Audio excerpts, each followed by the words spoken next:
ஃப்ரெண்ட்வுட்ஸ் நேயர்களுக்கு வணக்கம். கரூர்ல 41 பேர் இறந்தாங்க. இதோடைய சிபிஐ வழக்கு ரொம்ப மும்முரமா சூடு பிடிக்க ஆரம்பிச்சிருக்கு.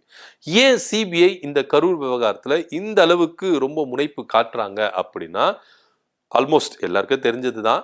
தமிழக வெற்றி கழகத்தை குறிவைக்கிறதுக்கு பாஜக பின்புலத்துல இருந்து சிபிஐ இந்த வழக்குகளை இவ்வளவு மும்முரமா காட்டுது அப்படின்னு நிறைய பேர் சொல்றாங்க. ஏன் பாஜக தாவேக்காவை குறிவைக்கணும் அப்படின்னு ஒரு கேள்வி இருக்குல்ல, இது பின்னாடி பார்ப்போம். கரூர்ல செப்டம்பர் 27 நடந்த இந்த ஒரு விபத்து தான் பெரும் அதிர்வலைகளை தமிழ்நாடு உள்ள உலகம் முழுக்க ஒரு பெரு அதிர்வலைகளை ஏற்படுத்திச்சு அப்படின்னு சொல்லலாம். இந்த விவகாரத்துல உயர்நீதிமன்றம் என்ன பண்ணனா எஸ்ஐடி போட்டாங்க. எஸ்ஐடி எங்களுக்கு வேண்டாம், சிபிஐ தான் வேணும் அப்படின்னு சொல்லிட்டு தமிழக வெற்றி கழகம் உச்சநீதிமன்றத்துல வழக்கு தொடர்றாங்க. உச்சநீதிமன்ற நீதிபதி என்ன சொல்றாங்கன்னா, சிபிஐ வழக்கு தொடரட்டும், இதை மேற்பார்வையிடுறதுக்கு ஒரு தனிநபர் ஆணையம் நாங்க போடுறோம் அப்படின்னு சொல்லிட்டு அவங்க என்ன பண்ணாங்க, எல்லாத்தையும் வேலைகள் நடத்திட்டு இருக்காங்க. தமிழ்நாட்டுல நேரடி பார்வையில வந்து என்ன பண்ணாங்க, அந்த கேஸை விவரிச்சாங்க, எல்லாமே பண்ணாங்க. அது மாத்திரம் இல்லாம கரூர்ல அங்கேயே வந்து என்ன பண்ணாங்கன்னா, ஆதவ அர்ஜுனா, புஷி ஆனந்த், நிர்மல்குமார், மதியழகன் எல்லாரையும் என்ன பண்ணாங்கன்னா விசாரணை வளையத்துல கொண்டு வந்து விசாரணை பண்ணாங்க. ஆனா இன்னைக்கு டெல்லிக்கு ஏன் இவங்க போகணும் அப்படின்ற ஒரு கேள்வி இருக்குல்ல, இந்த விவகாரம், இந்த பாயிண்ட் தான் ஒரு பெரிய கேள்விக்குறியா இருக்கு. முன்னாடியே நான் சொன்ன மாதிரி ஏன் சிபிஐ தாவேக்காவை குறி வைக்கணும், இதுலயே பாஜக உள்ள வராங்க அப்படின்னு நான் ஃபர்ஸ்ட் சொன்னல, அது ஏன்னா தேர்தல் நெருங்குற டைம்ல இந்த தடவை இவங்களுக்கு வைக்கிற செக்கு பயங்கரமா இருக்கும். ஒண்ணு, பாஜக அவர்கள் சொல்றபடி இங்க விஜய் அவர்கள் செஞ்சிடும். ஆல்மோஸ்ட் அவருடைய சில பல காரியங்கள் எல்லாமே வெளியே வந்துருச்சு. இவர் ஆர்எஸ்எஸ்க்கு ரொம்ப ஹெல்ப்ஃபுல்லா இருக்கிறாரு, பாஜகவுடைய அஜெண்டாவை செய்யறாரு அப்படின்னு சொல்லணும். கிறிஸ்துமஸ் நிகழ்ச்சி நடத்தினார்ல, அதிலே தெரிய வந்தது. சிறுபான்மையினர் வாக்குகளை பிளக்கிறதுக்கு தான் விஜய் அவர்கள் ஆர்எஸ்எஸ் மூலியமா பாஜக மூலியமா அனுப்பி வைக்கப்பட்டாரு. ஏன்னா பியூஷ் கோயலும் இதை என்ன பண்றாரு, உறுதிப்படுத்துறாரு. விஜய் விமர்சிக்க கூடாதுப்பா, தாவேக்கா விமர்சிக்க கூடாது, அவரு சில அதிர்வலைகளை ஏற்படுத்துவார், ஸ்பாய்லர், சிறுபான்மையினர் வாக்குகளை பிரிக்கிறதுல ஒரு ஸ்பாய்லர், அதனால அவர் வந்து யாரும் விமர்சிக்க வேண்டாம் அப்படின்னு சொல்லிட்டு அவரு சொன்னதை பாக்குறோம். சோ கூட்டி கழிச்சு பார்த்தா தமிழக வெற்றி கழகம் அப்படின்றது பாஜகவினுடைய பிரதிபலிப்பு அப்படிதான் சொல்லணும். ஏன்னா திமுகவுக்கு போகிற சிறுபான்மையினர் வாக்குகளை உடைக்கணும் அப்படின்னா அது விஜயால தான் முடியும் அப்படின்னு அவங்க நம்புறாங்க. இது ஒரு புறம் இருக்கட்டும்.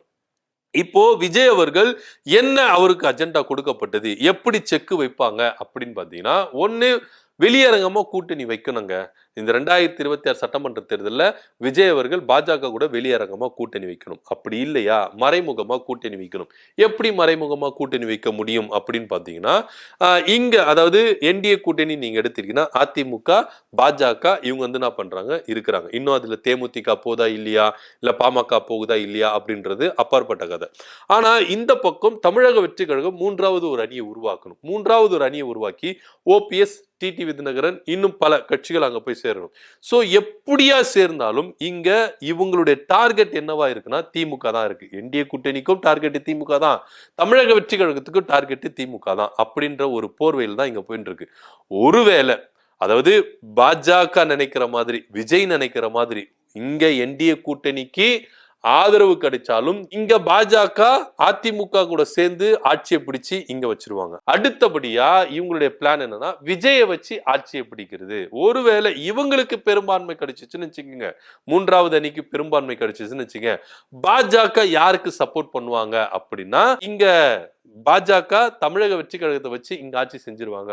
ஒருவேளை இவங்களுக்கும் பெரும்பான்மை இல்ல, தமிழக வெற்றி கழகத்துக்கு பெரும்பான்மை கிடைக்காது, யாருடைய ஆதரவு கிடைச்சாதான் இங்க வந்து தேர்தலை சந்திக்கணும்னா இந்த கூட்டணி எல்லாம் ஒண்ணு சேர்ந்துருவாங்க. என்டிஏ கூட்டணி, தமிழக வெற்றி கழக கூட்டணி, இவங்க எல்லாருமே ஒண்ணு சேர்ந்து ஆட்சி அமைக்கிறதுக்கு வாய்ப்புகள் இருக்கு. சோ பாஜக பிரித்தாலும் சூழ்ச்சிய இங்க வந்து என்ன பண்றாங்கன்னா பயங்கரமா இது பண்றாங்க. ஏன்னா டைரக்டா நான் வந்து பாஜக கூட கூட்டணி வைக்கிறேன் அப்படின்னா விஜயுடைய இமேஜ் கெட்டு போயிடும், அவருக்கான வாக்கு வங்கி ரொம்ப சரிஞ்சு போயிடும். சோ அதனால 2026 சட்டமன்ற தேர்தலுக்கு பிறகு இந்த கூட்டணியை உறுதிப்படுத்தலாம், மறைமுகமாய் இருக்கிற கூட்டணியை வெளியரங்கமா மாத்திக்கலாம் அப்படின்னு சொல்லிட்டு பாஜக பல பிளான்களை போடுறாங்க. இதை உறுதிப்படுத்துற விதமா தான் சத்தீஸ்கர்ல, ஒடிசால கிறிஸ்துமஸ் விழாக்கள் நடந்த அந்த தேவாலயங்கள் உடைக்கப்பட்டது. அப்போ ஒரு வார்த்தை குரல் கொடுத்து அவரால் பேச முடியல, விஜயால பேச முடியல. ஏன்னா பண்ணுவங்க இந்து அமைப்பினர் பண்ணாங்க. அதே போல திருப்பரங்குன்ற விவகாரத்திலையும் விஜய் அவர்கள் வாயை திறக்கவே இல்லை. ஏன்னா ஒருவேளை அப்படி வாயை திறந்தா சிறுபான்மையினர் வாக்குகள் தன்னை விட்டு போயிருமோ, சிறுபான்மையினருக்கு ஆதரவா இல்ல அப்படின்றத அவங்க புரிஞ்சுப்பாங்களோ அப்படின்னு சொல்லிட்டு அந்த ஒரு பயத்துலதான் இங்க திருப்பரங்குன்ற விவகாரத்திலையும் அவரு அமைதி காத்தது அப்படின்றத நம்ம உறுதிப்பட இங்க தெரிஞ்சுக்கலாம். ஆக மொத்த இங்க விஜய் அவர்கள் பியூஷ் கோயல் சொன்ன மாதிரி ஒரு ஸ்பாய்லரா தான் இருக்கிறாரு அப்படின்றதுல எந்தவித மாற்று விஜய் அவர்களை வைத்துக் கொண்டுதான் இங்க சனாதனமும் பாசிசமும் உள்ள வர்றதுக்கு பெரும்பாலான வாய்ப்புகள் இருக்கு அப்படின்றத பார்க்க வேண்டிய ஒரு விஷயமா தான் இருக்கு. இன்னைக்கு சிபிஐ அலுவலகத்துல போய் ஆஜரான புஷி ஆனந்தா இருக்கட்டும், சிடி நிர்மல்குமார் இருக்கட்டும், ஆதவர்ஜனா இருக்கட்டும், இவங்க எல்லாருமே பாஜகவின் பின்புலத்துல இருந்தவங்க அப்படின்றதுல எந்தவித மாற்று கருத்து இல்லை அப்படின்றதுதான் நிதர்சனமான உண்மை.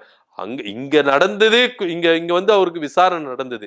ஏன் இங்கே விசாரணை நடத்தாம டெல்லிக்கு கூப்பிட்டாங்க அப்படின்னா இதுல பல விஷயங்கள் இருக்கு. ஒருவேளை இங்க நடந்தா இங்க இருக்கிற மீடியாக்கள் இதை பெருசாக்கி என்னென்னவோ இது பண்ணுவாங்க. அங்க போயிட்டா அங்க பிரச்சனையே கிடையாது. ஏன்னா அங்க சிபிஐ அலுவலகத்தில் அவங்களுடைய ராஜ்யமா இருக்கும், அங்க போனா எதுவுமே பண்ண முடியாது அப்படின்ற ஒரு கருத்தும் இங்க முன்வைக்க பாக்குறாங்க. அதனாலதான் சிபிஐ விசாரணைக்காக நீங்க டெல்லிக்கு வாங்க அப்படின்னு சொல்லிட்டு அங்க பல விஷயங்கள், கூட்டணி விவகாரம் குறித்த விஷயங்கள் எல்லாத்தையும் பேசுறதுக்கான வாய்ப்புகள் இருக்கு அப்படின்னும் இங்க ஒரு சாரார் கருத்து வைக்கிறாங்க. ஆக மொத்த விஜய் அவர்களுக்கு செக் வச்சாச்சு. இந்த கரூர் விவகாரம் சூடு பிடிக்க ஆரம்பிச்சிருச்சு. இப்போ விஜய்க்கு வயிற்றுல கொஞ்சம் புளிய கரைக்க ஆரம்பிச்சிருச்சு அப்படின்னு தான் சொல்லணும். ஆல்மோஸ்ட் எல்லாம் ஒத்துப்பாங்க. இப்போ ஆதவர்ஜனாவா இருக்கட்டும், புஷியானது, ஏன்னா நிறைய கேள்விகள் கேட்க போறதா தகவல் வருது. யாரு உங்களுக்கு அந்த ஷெட்யூல் இருக்குல்ல, செப்டம்பர் 27 நடக்க வேண்டிய ஷெட்யூல் வட சென்னை, திருவள்ளூர் இந்த மாதிரி மாவட்டங்கள்ல தான் நடக்க வேண்டியது. உங்களுக்கு யாரு ஷெட்யூல் மாத்துனது, யார் உங்களுக்கு அன்னைக்கு கரூர்ல போனது அப்படின்ற ஒரு விவகாரம் இருக்கு. அது மாத்திரம் இல்லாம காவல்துறை அனுமதிக்காத நிலைமையிலையும் ஏன் நீங்க உள்ள போனீங்க, அதே போல விஜய் அவர்கள் 12 மணிக்கு வருவேன் அப்படின்னு சொன்னவரு ஏன் லேட்டா வந்தாரு, இப்படி பல கேள்விகளை கேட்டு துளைக்க போறதா சிபிஐ வட்டாரத்திலிருந்து தகவலும் இங்க வருது.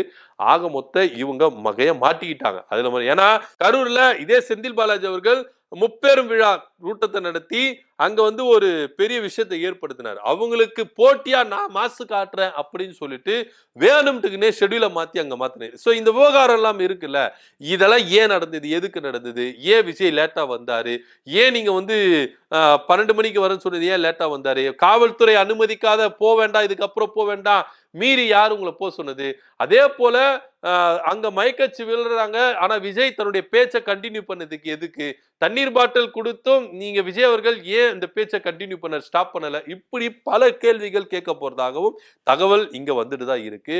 இது எல்லாவற்றையும் கடந்து தமிழக வெற்றி கழகம் எப்படி தங்களை ப்ரூவ் பண்ண போறாங்க அப்படின்னு இங்க பார்க்க வேண்டிய ஒரு விஷயமா இருக்கு. இது தவிர்த்துட்டு சிசிடிவி காட்சிகள் அந்த பஸ்ல இருந்தது, அந்த ஏரியால இருந்தது, எல்லா சிசிடிவி காட்சி. என்னன்னா நீங்க 12 மணிக்குள்ள க்ளோஸ் பண்ண போறீங்க, எதுக்கு எல்இடி வச்சீங்க, ஜென்ரேட் வச்சு எல்இடி எதுக்கு வச்சீங்க, பல கேள்விகள் எல்லாம் முன்னாடியே உங்களுக்கு எப்படி தெரியும், இதெல்லாம் கேள்வி இருக்கு.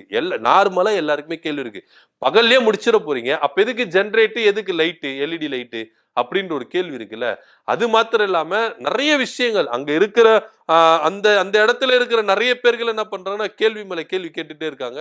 சோ இப்படி குழப்பமா இருக்கு. சிபிஐ வலயத்துக்குள்ள தாவேக்கா மாட்டிக்கிடுச்சு, விஜய் மாட்டிக்கிட்டாரு. கூடிய விரைவில் விஜயும் அவர்களையும் இங்க விசாரணை வலயத்துக்குள்ள கொண்டு வருவாங்க அப்படின்னு பேசப்படுது. என்ன நடக்குது பொறுத்திருந்து பார்க்கலாம். சிபிஐ இவங்க 3 பேரையும் டெல்லிக்கு கூப்பிட்டு விசாரணை மேற்கொண்டிருக்காங்க. இதை பத்தியோட கருத்து என்ன அப்படின்றத கீழே கமெண்ட் பண்ணுங்க. நன்றி, வணக்கம்.